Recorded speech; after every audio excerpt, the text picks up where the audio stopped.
আসসালামু আলাইকুম বন্ধুরা, আমি Sanjida voice of Ifti YouTube চ্যানেলে আপনাদের স্বাগতম। শুরু করছি আমার জীবনের সবচেয়ে ভয়ঙ্কর সত্য ঘটনা, ময়মনসিংহের পুরাতন কবরস্থান গল্পের দ্বিতীয় পর্ব।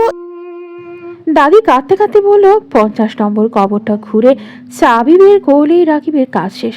তারপর ওই চাবি দিয়ে দরজা খুললে রাকিব নিজেই 51 নম্বর লাশ হয়ে যাবে।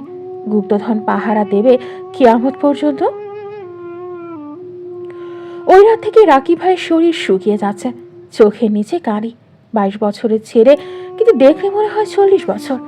আর প্রতি অমাবস্যায় একটা করে কবর খোঁড়ার পর ওর বালিশের নিচে জমতেছে জিনিস, তরোয়ারির টুকরো, মানচিত্র, সোনার মোহর, পুঁতির মালা। 39টা কবরে 39টা জিনিস। বন্ধুরা, এখন বুঝতেছি আসল ঘটনা। এটা শুধু অভিশাপ না, এটা গুপ্তধনের ফাঁদ। ইংরেজরা 300 বছর আগে ফাঁদ পেতে গেছে, আর আমার ভাই সেই ফাঁদে পা দিছে। আর 11টা অমাবস্যা, 11টা কবর। 50 নম্বর কবরে কি আছে সেটা জানতে হবে। রাকিব ভাইকে বাঁচাতে হবে। 2015 সালের শ্রাবণ মাস, তৃতীয় অমাবস্যা, রাত 12টা 10 মিনিট। রাকিব ভাই আবার উঠল। এবার ওর হাঁটাও অন্যরকম। পা টেনে টেনে হাঁটে, যেন পায়ে শিকল বাঁধা। কবরস্থানে গিয়ে বটগাছ থেকে 330 হাত ওপরে থামল। ওখানে একটা পুরান কুয়া আছে, শুকনা কুয়া। 300 বছর ধরে পানি নেই। রাকিব ভাই কুয়ার পাশে মাটি কোপাতে শুরু করল। 5 হাত খোঁড়ার পর বের হলো একটা মশক, চামড়ার মশক। ভিস্তিওয়ালারা যেটা দিয়ে পানি বয়ে নেয়। মশকাটা এখনো ভেজা। 300 বছর পরেও ভেতরে পানি আছে, কিন্তু পানির রং কালো। হঠাৎ মশকের মুখ খুলে গেল। ভেতর থেকে বের হলো ধোঁয়া, আর ধোঁয়ার সাথে মানুষের হাত, পচা হাত। হাতে ধরা একটা ছোট শিশি। রাকিব ভাই শিশিটা নিল। শিশির গায়ে লেখা ফার্সি হরফে, জাহারে হালাহাল, মানে মৃত্যুর বিষ। মাটির নিচ থেকে ভেসে এলো গলা, আমি রহমত, ভিস্তিওয়ালা, মীর মদনের সৈন্য। পলাশির যুদ্ধে হারার পর আমরা 50 জন পালাইছিলাম। ইংরেজরা পিছে পিছে আসতেছিল। পথে ওদের ছাউনিতে আমি বিষ মিশায়া দিয়েছিলাম। 20 জন ইংরেজ সৈন্য মরছিল। ওরা আমাকে ধরার পর জিজ্ঞেস করছিল, বিষ কই পাইনি? আমি বলি নাই, তাই আমাকে মশক সহ জীবন্ত কবর দিছিল। বলছিল, তোর বিষ তুই খা, কিয়ামত পর্যন্ত খা। রাকিব ভাই শিশিটা হাতে নিতেই মাটির নিচ থেকে একটা কঙ্কাল উঠে এলো। কঙ্কালের মুখে হাসি, কিন্তু চোখের কোঠরে পানি। এই বিষ দিয়ে আমি 20টা ইংরেজ মারছিলাম। এখন এই বিষ তোর। 50 নম্বর কবরে যেদিন পৌঁছাবি, সেদিন এই বিষ তোর কাজে লাগবে।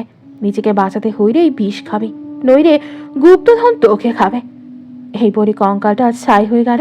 মশকটা শুকিয়ে চামড়া হয়ে গেল। গর্তটা মাটি দিয়ে ভরে গেল। উপরে লেখা হলো 3। রাকিব ভাই শিশিটা নিয়ে বাড়ি ফিরল, বালিশের নিচে রাখলো। এখন ওখানে আছে 2টা তলোয়ারের টুকরা, একটা মানচিত্র আর একটা বিশ্বের শিশি। পরদিন দাদি শিশিটা দেখে কেঁপে উঠল। এ তো হালহাল বিষ, মহাভারতে আছে। সমুদ্র মন্থনে উঠেছিল, বিষ খাইয়া নীলকণ্ঠ হয়েছিল। এই বিষ মানুষ খাইলে সাথে সাথে স্থায়ী হয়ে যায়। তাহলে রাকিব ভাইকে কেন দিল? দাদি বলল, 50 নম্বর কবরে যখন চাবি বের হবে, তখন গুপ্তধনের দরজা খুলবে। দরজার পিছে আছে ইফরিতের ছায়া। ওই ছায়া 300 বছর ধরে সোনা পাহারা দেয়। যে দরজা খুলবে তাকে ছায়া খেয়ে ফেলবে। তারপর ওই লোক নিজেই ছায়া হয়ে যাবে, নতুন পাহারাদার। এই বিষ খেলে কি হবে? এই বিষ খেলে শরীর ছাই হয়ে যাবে। ছায়া খাওয়ার মতো শরীর থাকবে না, আত্মা মুক্তি পাবে। কিন্তু রাকিব তো বাঁচবে না। ওই রাত থেকে রাকিব ভাই ঘুমের মধ্যে বিড়বিড় করে, বিষ, বিষ খাবো না, খাবো না, মরবো না, মরবো না। আর ওর চোখের মনি সাদা হয়ে যাচ্ছে। ডাক্তার বলতেছে ক্যাটারাক্ট, কিন্তু 22 বছরে ক্যাটারাক্ট হয় না। আমি বুঝতেছি রাকিব ভাইয়ের শরীর আস্তে আস্তে কবরস্থানে মাটি হয়ে যাচ্ছে। 39টা কবর খুঁড়ে ওর শরীরের 39 ভাগ মাটি হয়ে গেছে, আর 11 ভাগ বাকি। বন্ধুরা, এখন বুঝতেছি খেলাটা। 50টা কবর মানে 50টা ফাঁদ, প্রতি কবরে একটা করে জিনিস। সব জিনিস জমলে 50 নম্বর কবরে গিয়ে দরজা খুলতে হবে, আর দরজা খুললেই মৃত্যু। কিন্তু রহমত বলে গেল বিষ খেতে, বিষ খেলে মুক্তি, কিন্তু মুক্তি মানে মৃত্যু। আমি কি করব? ভাইকে বিষ খেতে দেব নাকি অন্য রাস্তা খুঁজব? 2015 সালের ভাদ্র মাস, চতুর্থ অমাবস্যা, রাত 12:20। আজ রাকিব ভাইয়ের অবস্থা আরো খারাপ। হাঁটতে পারে না, হামাগুড়ি দিয়ে বের হলো ঘর থেকে, হাতে কোদাল। আমি আর দাদি পিছু নিলাম। তাসি দাসী তসবি পড়তেছে, লা হাওলা ওয়ালা কুয়াতা। কবরস্থানে গিয়ে রাকিব ভাই বটগাছের পশ্চিম দিকে গেল। ওখানে একটা পুরান ঢিবি, ঢিবির ওপরে কেউ কোনোদিন ঘাস গজাতে দেখে নাই। রাকিব ভাই কোদাল দিয়ে খুঁড়তে শুরু করলো। হঠাৎ মাটির নিচ থেকে ভেসে এলো বাঁশির সুর, করুণ সুর, যেন কেউ কাঁদতেছে। দাদি কেঁপে উঠল। এ তো নাসিরের বাঁশি, মীর মদনের গুপ্তচর। ও বাঁশি বাজাইয়া সাপ দিয়ে খবর পাঠাইত। 3 হাত খোঁড়ার পর বের হলো একটা কঙ্কাল। কঙ্কালের হাতে ধরা বাঁশি, বাঁশিটা বাঁশের না, মানুষের হাড়ে।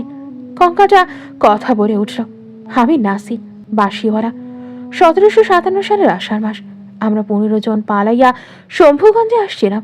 আমি পাহারাই ছিলাম, রাতে বাঁশি বাজাইতাম। সাপেরা খবর আনতো ইংরেজরা কত দূরে। সেদিন অমাবস্যা রাত, আমি বাঁশি বাজাইলাম, কিন্তু একটা সাপও আসলো না। তার বদলে আসলো ইংরেজ ক্যাপ্টেন ওয়াটসন, 100 জন সৈন্য নিয়া। ওরা জানতো আমি কোথায়। ওরা আমাকে ধরো, জিজ্ঞেস করো মীর মদন কই। আমি বলি নাই। তখন ওরা আমার বাঁশিটা ভেঙে আমার গলায় ঢুকাইয়া দিল। তারপর জীবন্ত কবর দিল। বলল, তোর বাঁশি তুই বাজা, কবরে বসে বাজা। রাকিব ভাই কঙ্কালের হাত থেকে বাঁশিটা নিল। বাঁশিটা হাতে নিতেই চারপাশ থেকে হিস হিস শব্দ। শত শত সাপ মাটি ফুঁড়ে বের হয়ে এলো। কিন্তু ওরা রাকিব ভাইকে কামড়ালো না। ওরা মাথা নিচু করে বসল। সবচেয়ে বড় সাপটা ফনা তুলে বলল, 300 বছর আমরা অপেক্ষা করছি, নাসিরের বাঁশি ফিরছে, এবার আমরা বদলা নেব। এই বলে সব সাপ আবার মাটির নিচে ঢুকে গেল। কঙ্কালটা ছাই হয়ে গেল, গর্ত ভরে গেল, উপরে লেখা হলো 4। রাকিব ভাই বাঁশিটা নিয়ে বাড়ি ফিরল, বালিশের নিচে রাখলো। ওখানে এখন 5টা জিনিস, 3টা তলোয়ারির টুকরা, একটা মানচিত্র, একটা বিশেষ শিশি আর এই হাড়ের বাঁশি। পরদিন দাদি বলল, নাসির ছিল সাপুরে, ওর বাঁশির সুরে জিনও বশ মানত। ইংরেজরা ওকে মারার আগে ওর বাঁশি কেড়ে নিছিল, কিন্তু বাঁশির আত্মা ওর সাথে কবর দিছিল। এখন এই বাঁশি দিয়ে কি হবে? দাদি বলল, 50 নম্বর যখন কবরে দরজা খুলবে, তখন ভেতর থেকে বের হবে ইফরিতের ছায়া। ওই ছায়াকে আটকানোর একটাই রাস্তা, নাসিরের বাঁশি। এই বাঁশি বাজারের ছায়া 1 মিনিটের জন্য জমে যাবে। ওই 1 মিনিটেই দরজা বন্ধ করতে হবে।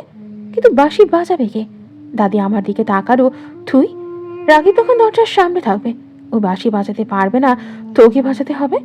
আমি বাঁশিটা হাতে নিলাম, সাথে সাথে আমার কানে এলো হাজারো সাপের হিস হিস। মাথা ঘুরে গেল।